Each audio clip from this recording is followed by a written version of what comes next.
तो कल मैंने आपसे क्वेश्चन पूछा था कि which famous saint composed Shikshashtakam, and the answer is Chaitanya Mahaprabhu. हाँ जी, चैतन्य महाप्रभु जी ने ये जो शिक्षाष्टकम नाम की एक संस्कृत की प्रार्थना है भगवान के लिए, उसकी रचना की थी।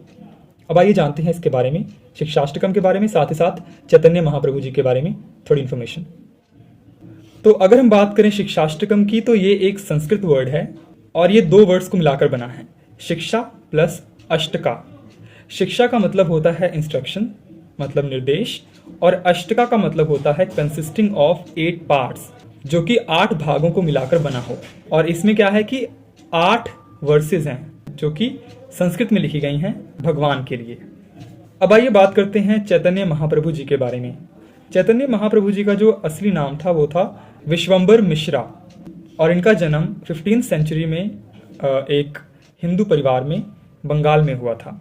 इनके जो भक्त लोग हैं उनका मानना है कि जो चैतन्य महाप्रभु जी थे वो राधा जी का और कृष्ण जी का एक कंबाइन अवतार थे, मतलब इनके अंदर दोनों की छवि दिखाई देती थी उनके भक्तों को।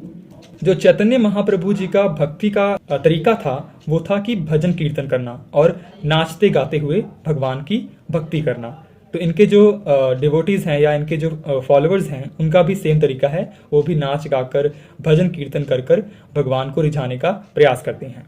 अब आइए जानते हैं कुछ और फैक्चुअल इन्फॉर्मेशन इनके बारे में। तो मैंने आपको बताया कि इनका जन्म हुआ था विश्वंबर मिश्रा के रूप में, और जो डेट थी वो थी 18 फरवरी 1486 में, और जगह थी नबाब द्वीप बंगाल में, और इनकी मृत्यु हुई थी 14 जून 1534।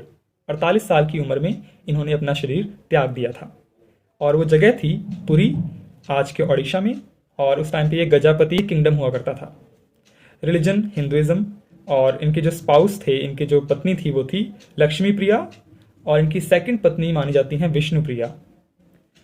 और इन्होंने गौड़िया वैष्णविज्म को एक तरीके से आगे लाए थे। गौड़िया एक जगह है बंगाल के अंदर, और वैष्णविज्म आपको पता ही है कि भगवान विष्णु के अवतारों की जो पूजा करते हैं वो होते हैं वैष्णवाइट्स।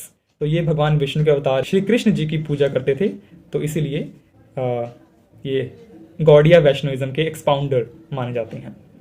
इन दो चीज़ों के भी फाउंडर माने जाते हैं। गौड़िया वैष्णविज्म मैंने आपको बताया कि एक सेक्ट है जहां पर भगवान विष्णु के ही अवतारों की पूजा होती है। अचिंत्य भेद अभेद एक फिलॉसफी है कि भगवान से अभिन्न कोई नहीं है, और भगवान अपने ही जो अलग अलग अंश हैं उनको मिलाकर पूरे होते हैं।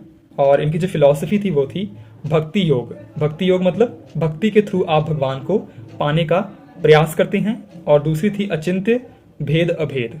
ठीक है, इनके जो गुरु माने गए हैं वो माने गए हैं स्वामी ईश्वरपुरी और स्वामी केशव भारती, और इनका जो लिटरेरी वर्क रहा है वो शिक्षाष्टकम। इन्होंने सिर्फ एक ही पुस्तक लिखी है, पुस्तक नहीं कहेंगे, एक तरीके से इसको प्रार्थना कहेंगे, एक ही प्रार्थना की रचना की है, और वो है शिक्षाष्टकम।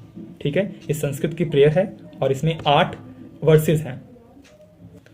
तो ये थी कुछ इन्फॉर्मेशन आपके लिए इस क्वेश्चन के रिगार्डिंग। मिलते हैं आपको कल अगली वीडियो में अगले क्वेश्चन के साथ। बाय।